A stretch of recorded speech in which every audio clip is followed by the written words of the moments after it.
জানেন টিআইবি সংসদকে বলছে পুতুল নাচের নাট্যশালা। তো এইটা একটা এমন সংসদ পরিণত হয়েছে যেখানে জনস্বার্থে, দেশের স্বার্থে, গণতন্ত্র, সুশাসন, ন্যায় বিচার, সর্বোপরি সার্বভৌমত্বের পক্ষে কোনো আলোচনা, ডিবেট হয় না।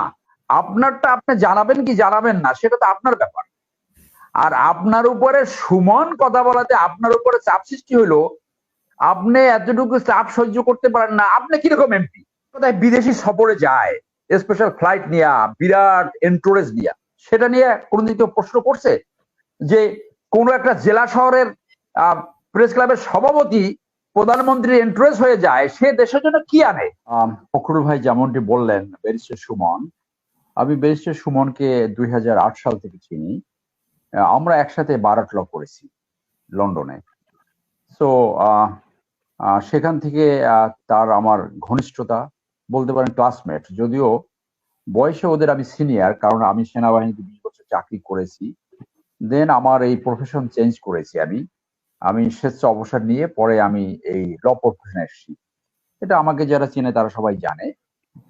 সুমন তখন থেকে অত্যন্ত হার্ড ওয়ার্কিং, ছাত্রলীগের পলিটিক্স করে, সে আওয়ামী লীগ করে, মনে প্রাণে আওয়ামী লীগ করে, ঢাকা বিশ্ববিদ্যালয়ে লেখাপড়া করেছে, পরে বারাট ল করে আসছে, এবং বাংলাদেশে আমরা একসাথে যুদ্ধ অপরাধী ট্রাইব্যুনালে, ও প্রসিকিউটর ছিল, আমি ডিফেন্স কাউন্সিল ছিলাম, আমরা একটা মামলা একসাথে কন্ডাক্ট করেছি।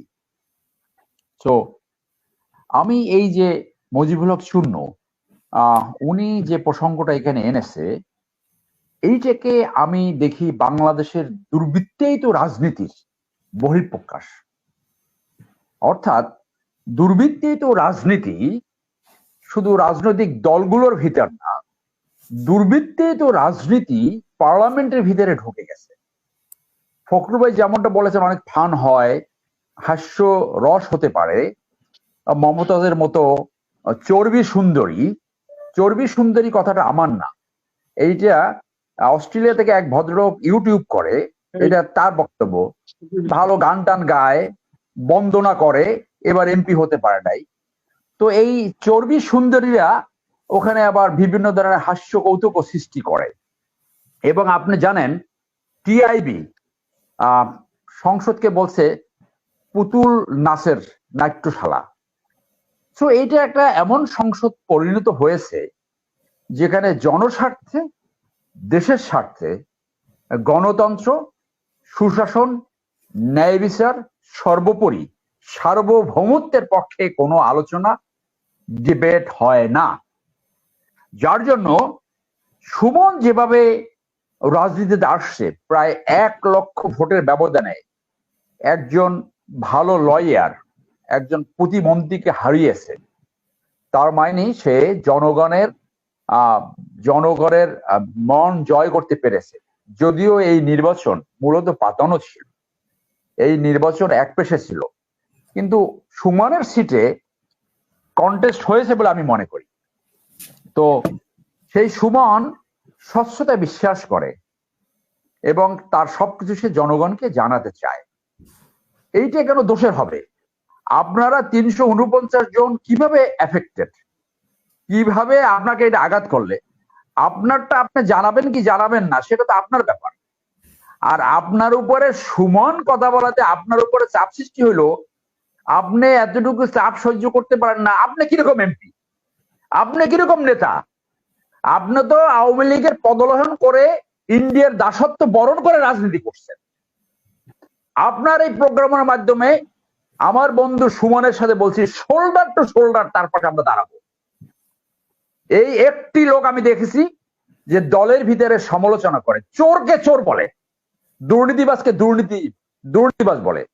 আজকে প্রত্যেকটা দলে যদি এই সুমনের মতো লোক থাকতো, তাহলে তো বাংলাদেশে এই দুর্বৃত্তেই তো রাজনীতি, যেটা লুটেরা তন্ত্র রাজনীতি সৃষ্টি হয়েছে, সেইখান থেকে হয়তো একটা ব্রেক হলেও হতে পারত। ফখরুল ভাইকে আমি খুব সম্মান করি, সজ্জন মানুষ, আমি ব্যক্তিগতভাবে তাকে মিন করছি না, আমি জনস্বার্থে কথা বলছি। যে পার্লামেন্ট আমরা দেখছি, 2-1টা ভালো পার্লামেন্ট ব্যতীত মনে করেন উদাহরণস্বরূপ এই পার্লামেন্টে এই এস আলম যে $1 বিলিয়ন চুরি করে নিয়ে গেল তার সম্বন্ধে কি পার্লামেন্টে আলোচনা হয়েছে?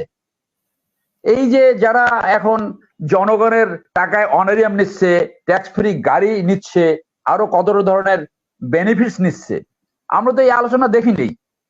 একটা দেশের বিচার হাইয়েস্ট বিচারালয় থেকে একটা তদন্ত বন্ধ করে দিল। কি বলল? যদি প্রয়োজন হয় দুদক অথবা বিএফআইইউ বাংলাদেশ ব্যাংকে তারা তদন্ত করতে পারে। বিএফআইইউ এবং দুদক কার নিয়ন্ত্রণে? প্রশাসনের নিয়ন্ত্রণে, এক্সিকিউটিভের নিয়ন্ত্রণে। এক্সিকিউটিভের হেডকে প্রধানমন্ত্রী। তো প্রধানমন্ত্রীর সিগন্যাল ছাড়া বাংলাদেশ ব্যাংকের বিএফআইইউ অথবা দুদক তদন্ত করবে এস আলমের বিরুদ্ধে, তার ঘাড়ে মাথা কয়টা? সেই স্বাধীনতা তো এই প্রতিষ্ঠানগুলো নাই। তো আমরা এটা নিয়ে কোনো ডিবেট দেখলাম না, কেউ প্রশ্ন তোলে নাই। এই এস আলমের ভাই হলো সাইফুজ্জামান।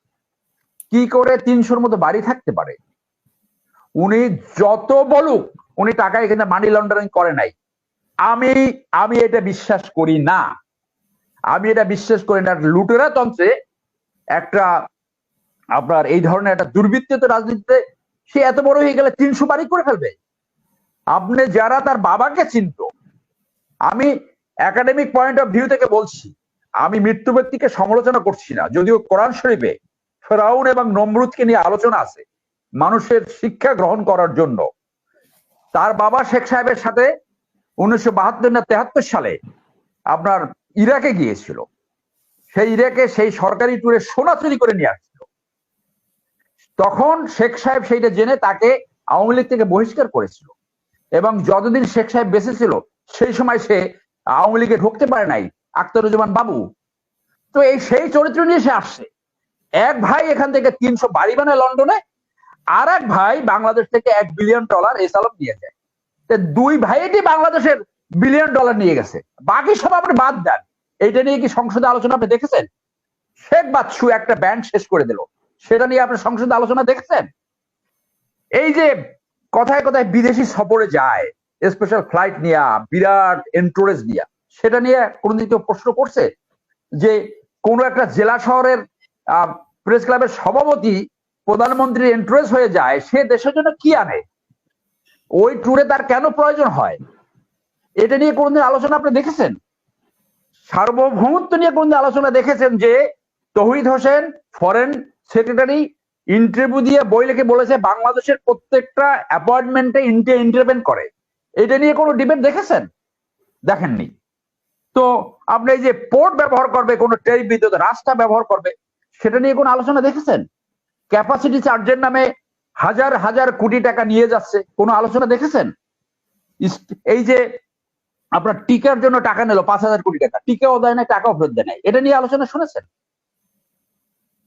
এই কিছু মন্ত্রী এবং কিছু এমপি, একজন এমপির এনামুল হক রাজশাহী 2,44,000 গুণ সম্পত্তি বেড়েছে, এটা নিয়ে কি উনি কোশ্চেন করছে? এই চুন্নু সাহেব অনেক মন্ত্রীর 200, 300, 500 গুণ সম্পত্তি বেড়েছে, যেগুলো আমরা সমকাল রিপোর্টে দেখছি। এটা নিয়ে আলোচনা করবে না। আলোচনা করবে জনস্বার্থে, যেটা স্বচ্ছতার জন্য মানুষের সাথে আসবে, সেইটা কেন করলো? এই লোকটা হলো ইন্ডিয়ার একটা পাপেট, একটা চিটার, একটা জনগণের বিপক্ষে এবং জনস্বার্থের বিপক্ষে অবস্থান নিয়ে এই আওয়ামী লীগের একটা পাঁচাটা পদলোহনকারী এবং ইন্ডিয়ার একটা সেবক। এ দিয়ে কোনোদিন বাংলাদেশের রাজনীতির ভালো কোনো উদাহরণ সৃষ্টি হবে না, হইতে পারে না। সেই জন্য আমরা বলবো সুমনের পাশে আমরা আছি এবং এবং থাকবো, এবং এইরকম সুমনের মতো যত বেশি নেতা আসবে সব দলে, তত দলগুলা একটা পিউরিফিকেশন করার জন্য, এক ধরনের জবাবদিহিতে আসার জন্য সুযোগ হবে। যে কথা এখন পর্যন্ত আমি বলতে পারি না, সেগুলো সুমন বলেছে। He entered into the heart of the people.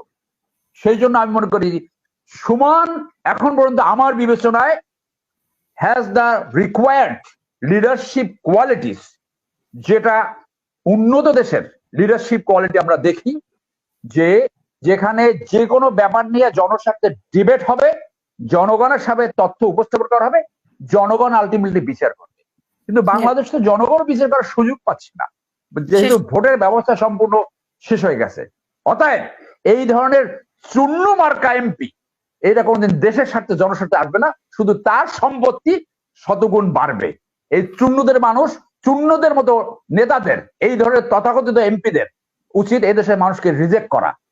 সেই অন হিম, সেই আপনার 349 জন কিভাবে এফেক্টেড হলো? আমি আমার তথ্য দিলাম জনগণকে, how is affected this type of কি বলবো, আবার একটা বাজে কথা মনে হচ্ছে, ইডিয়েট। এরা এই জনগণের উপরে অত্যাচার করে, অনাচার করে, জনগণের সম্পত্তি লুটপাট করে। তাকে উচিত, স্পিকারের উচিত তাকে এক্সপেল করা, তাকে এক্সপেল করা। Why he raise this point in the parliament, why? জনগণকে একটা তথ্য দিবে, সেইটা কিভাবে এফেক্টেড করলো। দিস টাইপ অফ শিক্ষিত হইলো, this type of illiterate anti people and anti state MP দেশের এবং জনগণের জন্য ভয়াবহ দুঃসংবাদ।